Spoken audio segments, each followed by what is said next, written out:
Здравствуйте, уважаемые телезрители! В прямом эфире очередной выпуск программы «Евразийское время». И сегодня у меня в гостях Нурлан Дусалиев. Здравствуйте. Здравствуйте. Я рада вас видеть в нашей студии. Предметом нашего разговора, такую тему я выбрала геополитические аспекты евразийства через призму безопасности. Надеюсь, вы понимаете, что эта тема, она не случайная. Мы сейчас наблюдаем, что весь мир штормит.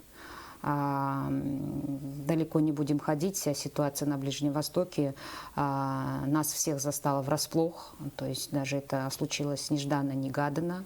Оказывается, такие ситуации могут случиться вдруг, стремительно, все может поменяться. И в этом контексте я хочу обсудить сегодня с вами тему безопасности, так как мы живем, Кыргызстан, как раз-таки на территории Евразии. То есть наше пространство – это и есть Евразия. И на Южном Кавказе достаточно неспокойно.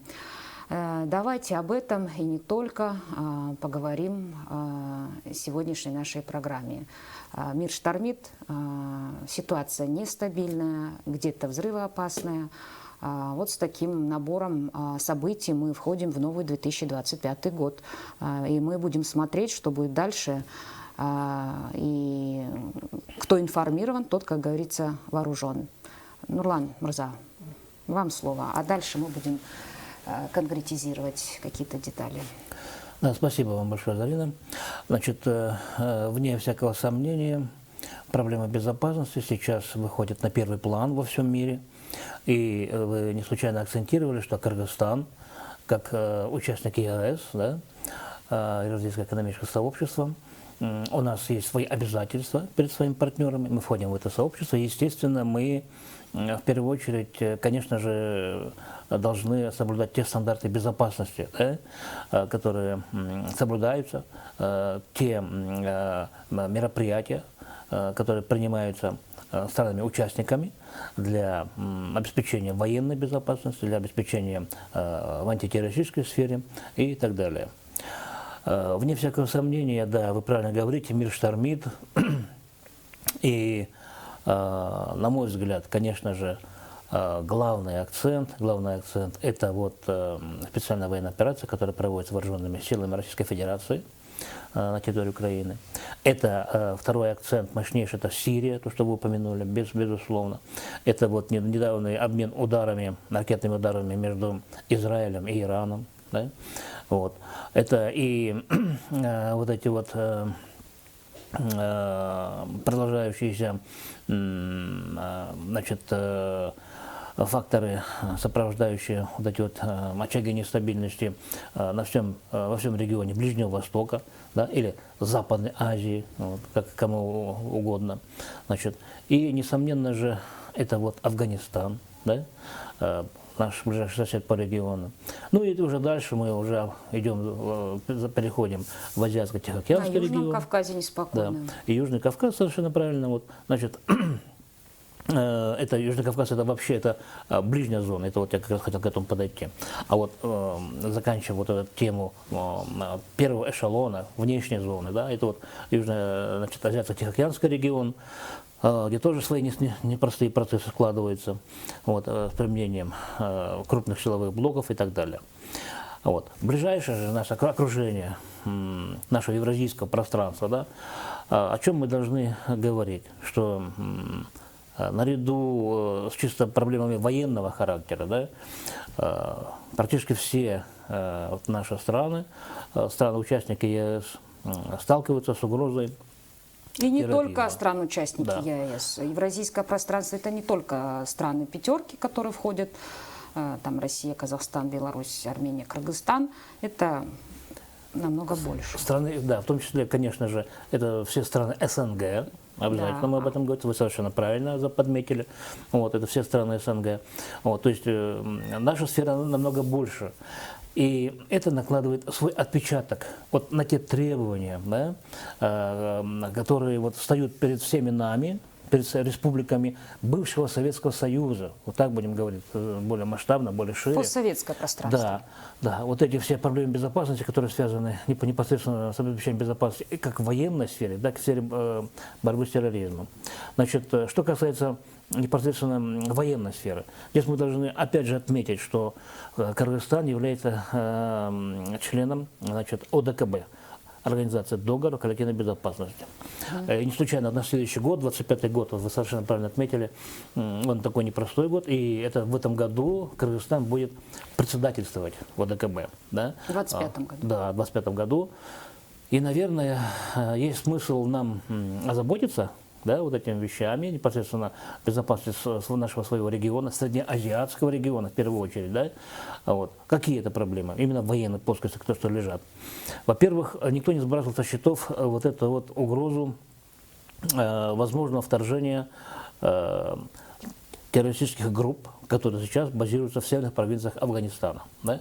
Разные сейчас звучат оценки, от 20-30 тысяч до 60 тысяч, даже некоторые эксперты говорят оценку до 100 тысяч. Вот. Это все нуждается, так сказать, в проверке, да? То есть данные разведного характера, они уточняются, постоянно обновляются, соответствующие службы над этим работают. Тем не менее, эта угроза сохраняется. Угроза прямого вооруженного вторжения со стороны международных террористических организаций, да, вот, значит, с территории Афганистана. Эта проблема сохраняется также внутри государств. Каким образом? Вот то, что вот ваши коллеги-журналисты часто говорят, спящие ячейки. Я категорически против данной аббревиатуры, данного словосочетания. Почему? Да потому что если бы эти ячейки были спящие, они не были бы никому не нужны, вообще-то, да? Они отнюдь не спящие. Вот. Поэтому я считаю, что компетентные органы, да, стран, участниц ОДКБ, СНГ, да, вот ЕАЭС, делают все возможное, в том числе и наш Госкомитет национальной безопасности, держит руку на пульсе. Вот. Постоянно проводится мониторинг ситуации в данной сфере, пограничная ситуация, да, обстановка на приграничных территориях, обстановка на границе, в первую очередь, значит, в целом по территории. И думаю, что вот в этом плане мы должны очень тесно сотрудничать с другими странами, участниками и ОДКБ, и СНГ. Поэтому я сразу должен отметить, что вот в данной сфере, антитеррористической сфере, да, есть орган специализированный, называется он Антитеррористический центр СНГ. Вот. Значит, в компетенцию ее входит именно, значит, координация усилий компетентных органов стран-участниц Содружества в деятельности вот, значит, противоборства с терроризмом. Кроме того, проводится постоянная работа по мониторингу ситуации, да, вот, обмена данными, взаимообмена данными, вот, как в целом в рамках СНГ, а также где-то на двусторонней основе между странами-участницами. Кроме того, АТЦ СНГ проводит очень большую глубокую работу по работе с анализами данных, да, с массивами данных, проводит большую аналитическую работу, ну и также проводится огромный комплекс мероприятий по формированию списка террористических организаций, а также конкретных лиц, значит, террористов, которые вот входят в те или иные структуры международных террористических организаций. Что касается военной сферы, это мы уже упомянули, это вот ОДКБ, да, значит, и возвращаясь к теме того, что Кыргызстан, пользуясь тем, что он будет председательствовать в следующем году в ОДКБ, наверное, вкупе с традиционными мерами военного характера, да, по обеспечению мер военной безопасности, нам следует, значит, уделить внимание вот какой проблеме. Значит, обострилась проблема биологической безопасности. И ваши телезрители наверняка уже наслышаны об этой проблеме. Так вот, эта проблема очень глубока, многогранна, да, и, к сожалению, с каждым годом она приобретает все больше и больше черты опасного такого глобального характера. В этой связи наверняка есть смысл, да, нам развернуть дополнительные подразделения именно войск радиационной, химической, биологической обеспечения, да, вот эти вот войска РХБ-защиты. И эти подразделения должны быть размещены непосредственно в приграничных районах, да, чтобы мониторить ситуацию. а также для того, чтобы в случае необходимости принять самые первые, да, меры предупредительного характера, профилактического характера и так далее, и так далее. Вот, я считаю, что вот эти проблемы главные, которые стоят перед нами в следующем году. Ну вот вы хорошо отметили про новый вид оружия, так называемый биологический вид оружия, которое, в принципе, себя на деле и показало, да, я имею в виду ковид, что сейчас есть версия, что она искусственно созданный был вирус, да, что, в принципе, опять-то никто не ожидал, говорят, что и вы пробовали, так или иначе. Ну вот смотрите, ситуация, я не зря начала с Ближнего Востока, Сирия, древняя цивилизация, такое сакральное значение имеет, да? Там сейчас неспокойно. И достаточно все в состоянии какой-то турбулентности. Мы видим, что там происходят какие-то не совсем такая ситуация, когда, так скажем, наверное, мутная ситуация. Да? Из этой мутной ситуации сейчас, конечно, все игроки будут думать, как бы эту ситуацию правильно в том или ином смысле использовать. Да? Вот. Я к чему говорю? Я к тому, что ввиду вот этой всей мутной ситуации, не может ли все это как-то перекинуться на Центральную Азию? Да? Все-таки пока, к счастью, и надеемся, что так и будет, что Центральный регион пока все у нас, слава богу, спокойно, да? Ну, пока, допустим, да? Как вы вот думаете, есть такие, скажем, предпосылки к этому? Мы видели, что лица, которые участвовали в этих террористических группировках, достаточно свободно владеют русским языком, что дает нам право думать, что это выходцы из постсоветских пространств, да, которые прекрасно знают эту территорию. Вот. Вы как думаете, вот такая угроза, она существует? Да, Зарина, вы знаете, вы правы. Безусловно, вот эти связи, да, вот эти вот, как любят ваши коллеги-журналисты говорить, невидимые связи, да, вот эти, которые, значит, присутствуют, когда мы говорим именно о проблемах в террористической сфере, да, в вопросах борьбы с терроризмом. Вот, конечно же, вот эти вот события, которые происходят в Сирии, характер этих самих процессов, он показывает их неоднозначность. Он показывает на то, что вот этот вот мир терроризма, ведь он тоже совершенствуется. Он эволюционирует. Совершенно правильно. Он обретает новые черты. Совершенно правильно. И теперь мы уже, буквально вот несколько лет назад, у нас ведь в образе, как говорили, когда мы говорили терроризм, это был бородачи с автоматами. Сейчас нет. Сейчас терроризм, это, к сожалению, он стал высокотехнологичным. Понимаете? Во-первых, это касается образцов вооружения, боевой техники, боеприпасов. То, что находится на вооружении у террористических группировок, понимаете? Те же самые беспилотники. Да? Вот. Этих беспилотники надо как-то научить летать. То есть готовятся операторы этих средств. Это готовятся люди, которые умеют владеть компьютерной техникой, понимаете? Это, которые могут работать со всевозможными девайсами, со всевозможными программами. Искусственный интеллект. Совершенно правильно. Вот. То есть вот этот, мы о чем говорим?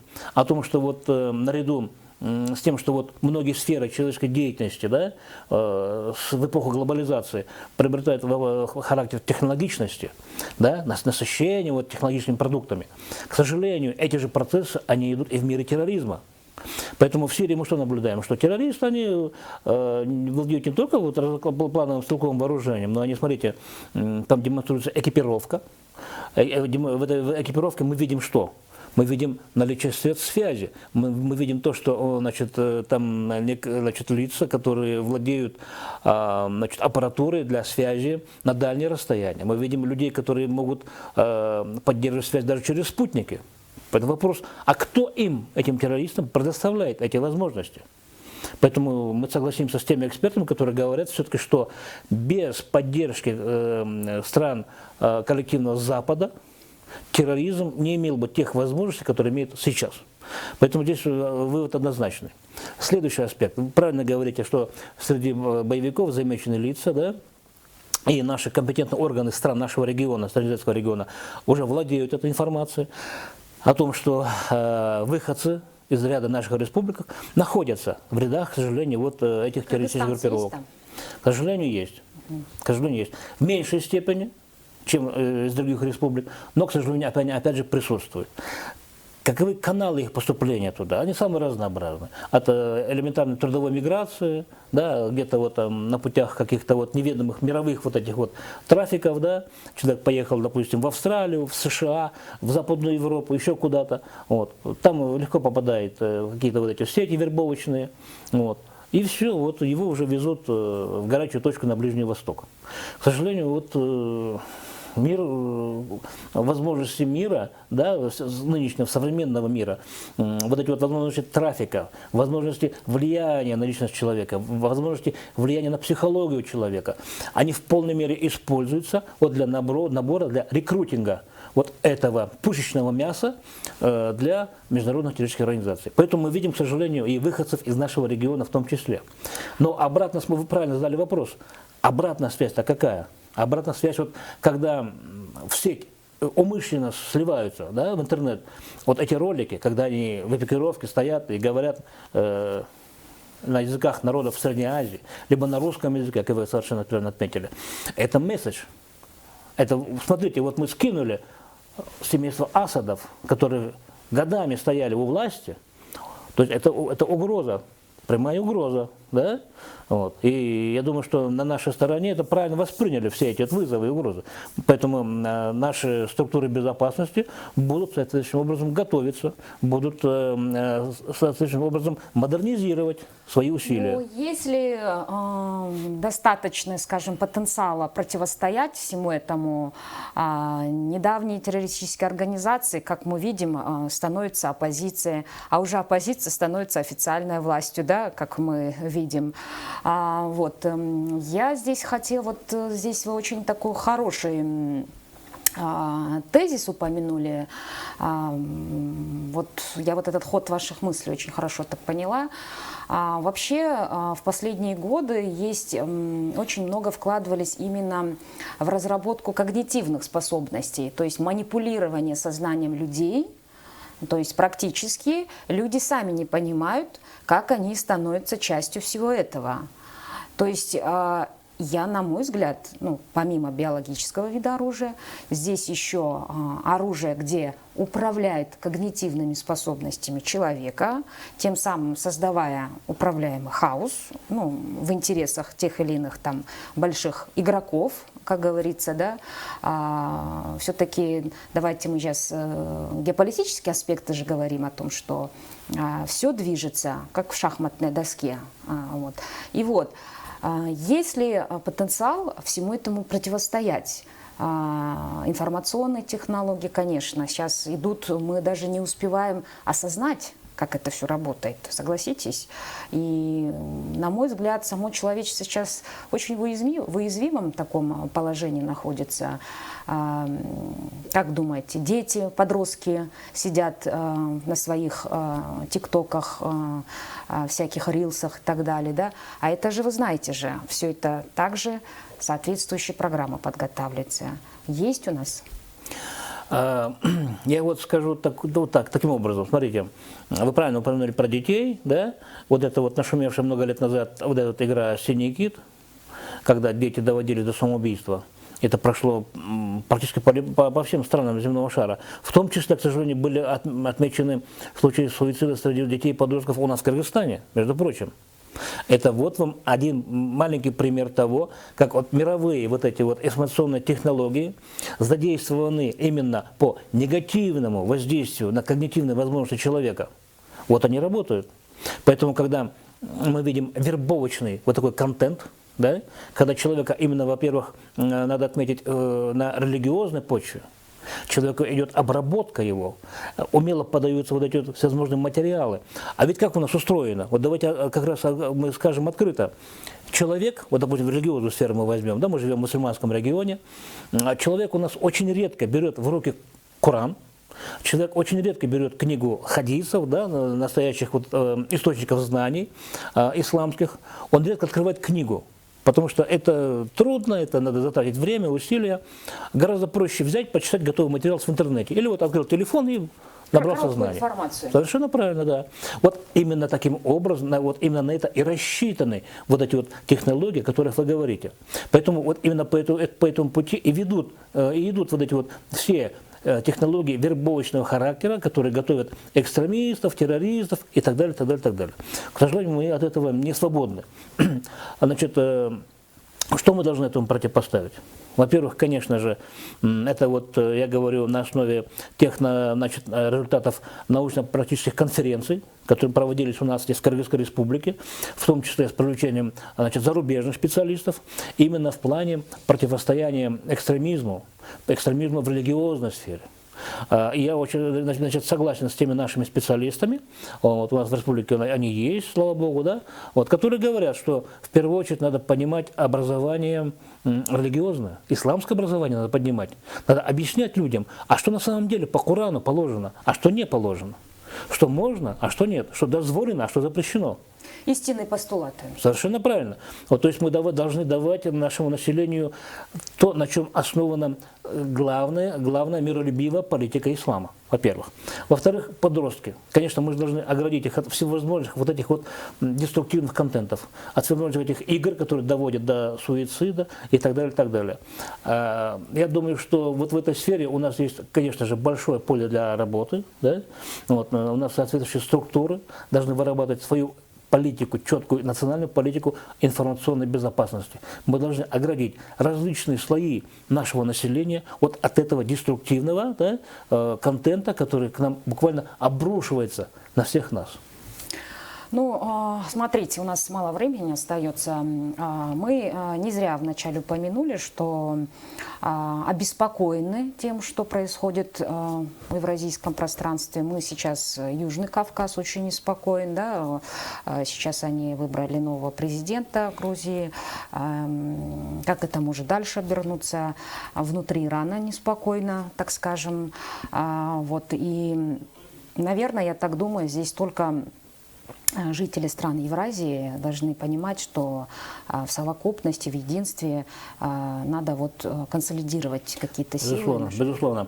Только единство, только единая борьба, да, совместная борьба вот против этих угроз безопасности. Ведь смотрите, чтобы было понятно в двух словах, у коллективного Запада стоит задача. Это как можно нанести больше ущерба Российской Федерации. Но впрямую, в открытом виде противоборства военного это достичь невозможно. У России сейчас мощнейший технологический военный перевес. Как это делается? Это делается путем вот этих вот идеологических диверсий, на территории, на местах. Это делается путем терроризма. Ближайший подступ военного решения вот этой задачи, которая стоит перед Западом. Я прошу прощения, да. Вот такой момент, я вот просто забуду, вот кратенько, да. Вот внутри Ирана неспокойно, как мы уже как бы отметили, да, мы знаем, что ситуация дальше будет усиливаться, да, я так понимаю. В принципе, цель-то именно была это. Это может как-то повлиять на дальнейшую стабильность Южного Кавказа? Конечно, вот я как раз к этому подходил. Смотрите, стоит задача геополитического дробления Ирана. В Иране живет огромные массивы людей. Это 50% населения это персоязычные, остальные это другие народы. Азербайджан, значит, народы туркменские народы, там, значит, племена, и это другие народы. Вот эти народы будут, стоит задача вытеснить эти народы за пределы, на территорию республик Закавказа и Средней Азии. Да. Вот это опасность. Нурлан Мырза, да, мне здесь напоминают, что уже время, к сожалению, у нас уже ограничено. Я благодарю за то, что пришли и поделились анализом текущей ситуации. На самом деле на Южном Кавказе ситуация действительно взрывоопасна. Да, и не только в Южной Азии, на Южном Кавказе, ну и вообще по всему, да, периметру. Мы надеемся, что эта тема, конечно, еще не закончена. Вернемся дальше к обсуждению. Спасибо, что пришли. На этом наш эфир завершен. Я желаю вам всего доброго и до встречи.